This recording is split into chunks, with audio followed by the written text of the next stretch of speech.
সল্টলেকে বিকাশ ভবন অভিযানে এসে ভাইয়ের তুমুল সংঘর্ষ, পুলিশের লাঠিচার্জ, পুলিশের গাড়ি ঘিরে বিক্ষোভ, বেশ কয়েকজন এসএফআই কর্মী আহত।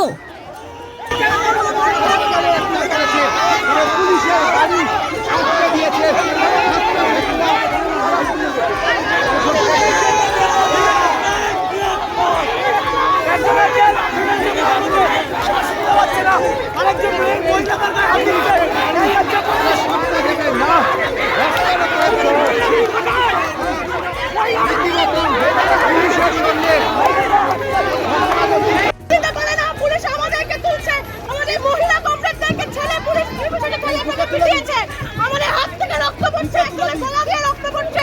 পুলিশ দর্শককে শাস্তি দিতে পারেনি।